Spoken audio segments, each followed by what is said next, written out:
Hai para fans Kimetsu no Yaiba, silakan mampir ke sini karena di video ini kita akan bahas lanjutan dari Season 2 di anime Kimetsu no Yaiba, yang akan dibahas manga chapter 98 dan 99, gak usah lama-lama kita langsung saja cekidot.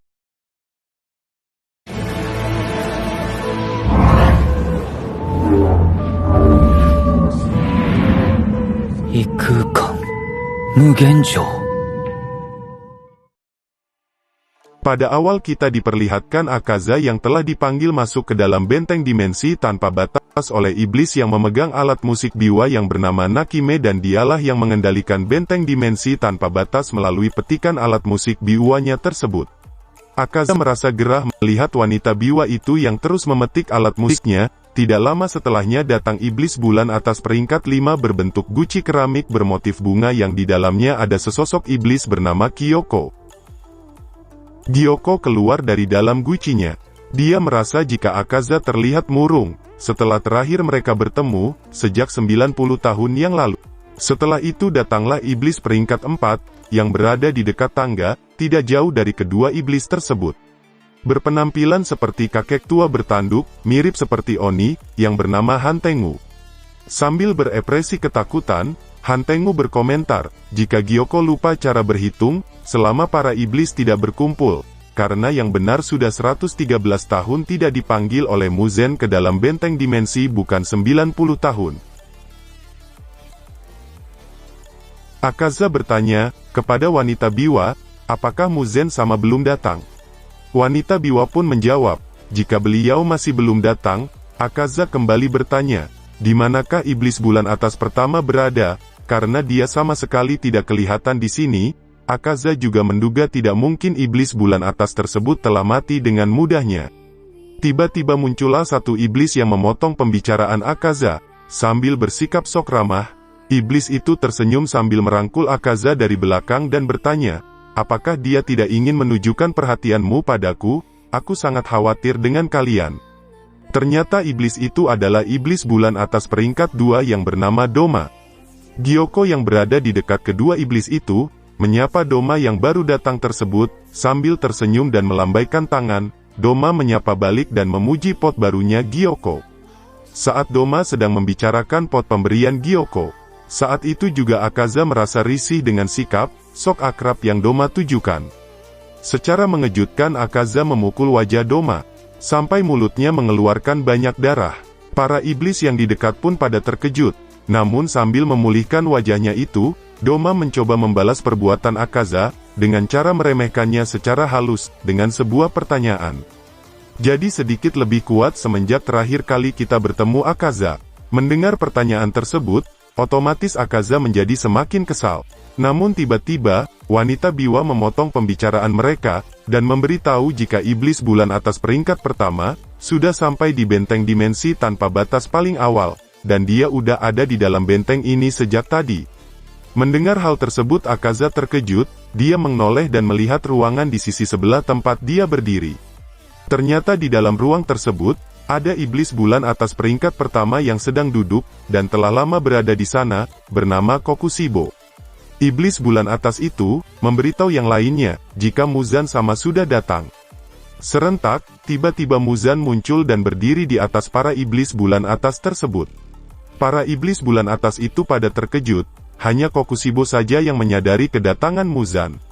Sambil meracik formula Muzan memberitahu para iblis bulan atas, jika Gyotaro sudah mati, dan dengan kejadian itu, jumlah iblis bulan atas telah berkurang. Mendengar berita tersebut Doma meminta maaf, karena dia telah memperkenalkan Gyotaro kepada Muzan sama. Namun Muzan menjawab, jika dia sudah menduga jika Gyotaro akan kalah, karena Daki pasti akan menghambatnya. Menurutnya Gyotaro akan bisa menang jika dia bertarung sendirian, dia bisa meracuni lawannya sejak awal pertempuran berlangsung, agar para pemburu iblis tidak akan mampu bertarung. Dalam jangka waktu yang lama itu, yang membuat Gyotaro jadi tidak berguna, dia masih memiliki banyak sisi manusia, itulah yang membuatnya Gyotaro akhirnya bisa dikalahkan. Muzan mempertanyakan kinerja dari para iblis bulan atas, karena sampai sekarang ini keluarga Kubuyashiki belum punah, dan Muzan menanyakan tentang bunga lili laba-laba biru. Bahkan udah 100 tahun berlalu, para iblis bulan atas masih belum dapatkan hasil yang Muzan inginkan. Mendengar amarah tersebut, para iblis bulan atas menunduk dan minta maaf. Kokoshibo memberitahu Muzan sama, jika keluarga kubu Yashiki dengan cerdik menyembunyikan diri mereka. Doma yang menyesali akan kinerja itu juga mengeluh, karena dia sendiri tidak pintar dalam menginvestigasi, seperti detektif. Tetapi tiba-tiba Gyoko memberitahu, jika dia memiliki informasi yang dapat membuat mereka selangkah lebih dekat, untuk mencapai mimpi dari Muzan sama. Muzan memotong pembicaraan tersebut dan secara mengejutkan, dia malah mempenggal kepala Gyoko. Namun iblis itu masih hidup saat ini, amarah Muzan sedang di puncaknya, karena baru kali ini iblis bulan atas terbunuh setelah 113 tahun berlalu. Dia membentak Gyoko agar tidak merasa gembira, karena informasi yang dia berikan belum pasti. Setelah itu Muzan menjatuhkan kepala Gyoko, dia meminta iblis bulan atas mulai saat ini mereka harus melayani Muzan sama dengan kesetiaan, meskipun nyawa adalah taruhannya.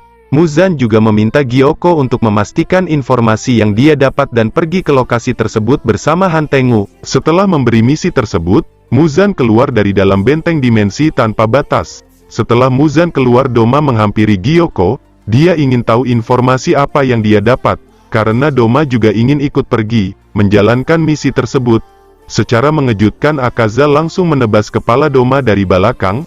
Dia memperingatkan Doma jika iblis bulan atas peringkat 2 itu, tidak diperintahkan Muzan sama untuk menjalankan misi kali ini. Namun secara tak terduga, tangan Akaza tiba-tiba terpotong. Ternyata itu ulah serangan Kokoshibo. Dengan gerakan yang sangat cepat, iblis bulan atas pertama itu menghampiri Akaza. Dia memberitahu Akaza, jika perbuatan tersebut udah berlebihan. Akaza yang dihampiri dengan gerakan kuat itu, terkejut dan hanya bisa terdiam. Namun sambil memulihkan kepalanya, Doma mencoba mendinginkan suasana dan berkata, jika dia tidak mempermasalahkannya, apa yang baru saja Akaza lakukan kepadanya. Kokoshibo menjawab, jika dirinya merasa terganggu oleh sikap Akaza, bukan untuk melindungi Doma, melainkan karena Akaza telah mengacaukan hierarki dan juga meretakkan hubungan seluruh bawahan para iblis bulan atas. Jika dia merasa terganggu sikap Doma, Kokoshibo menyarankan Akaza untuk mengajukan pertarungan darah, demi bertukar posisi dengan Doma. Namun Doma menolak saran tersebut. Menurut iblis bulan atas peringkat 2 itu, meski Akaza mengajukan pertarungan darah, dia tetap tidak mungkin bisa mengalahkan iblis bulan atas peringkat 1 dan 2, ditambah lagi Doma menjadi iblis setelah Akaza, dan dia telah mencapai kesuksesan lebih cepat dari iblis bulan atas 3 tersebut. Selain itu iblis bulan atas peringkat 3, sengaja tidak menghindar, karena itu hanya untuk bersenang-senang. Mendengar ucapan barusan Akaza yang terdiam itu menjadi semakin kesal. Kokoshibo kembali memberitahu Akaza, jika sosok yang lebih tinggi harus memberi kelonggaran kepada mereka yang lebih rendah dan tidak memarahi mereka, karena masalah sepele. Dia meminta Akaza mengerti maksud perkataannya tersebut.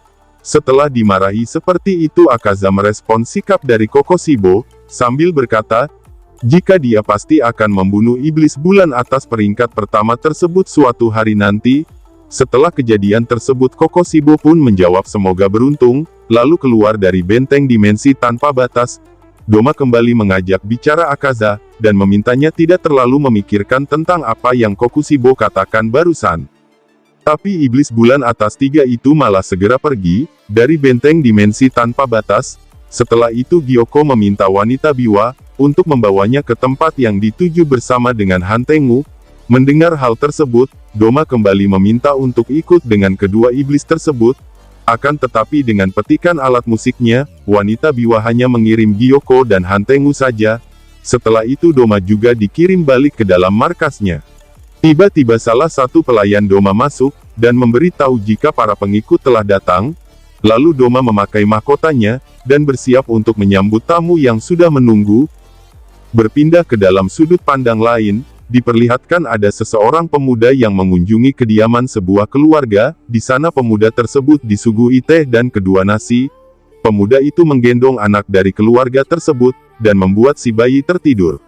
Pemuda itu adalah Yorichi, sedangkan keluarga yang dikunjungi adalah keluarga Sumiyoshi Kamado. Dia adalah leluhur dari Tanjiro.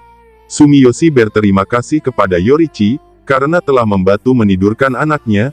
Sambil meminum teh yang disuguhkan, Yorichi berkata jika dia akan segera melanjutkan perjalanannya.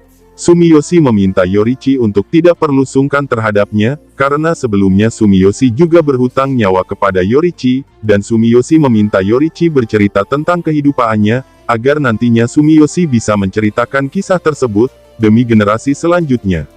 Namun sayangnya Yorichi menolak hal tersebut.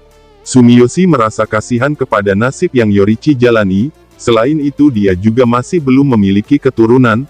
Menurut Sumiyoshi mungkin mustahil baginya untuk membantu Yorichi meneruskan perjuangan pendekar pedang tersebut, apalagi dia cuma seorang pembuat areng biasa, namun Sumiyoshi yakin suatu hari nanti seseorang bisa meneruskannya. Menurut Yorichi mereka yang ahli akan selalu jalan menuju tempat yang sama meskipun waktu telah berubah, meskipun mereka mengambil jalan yang berbeda, untuk mencapai hal itu mereka akan selalu sampai pada tempat yang sama.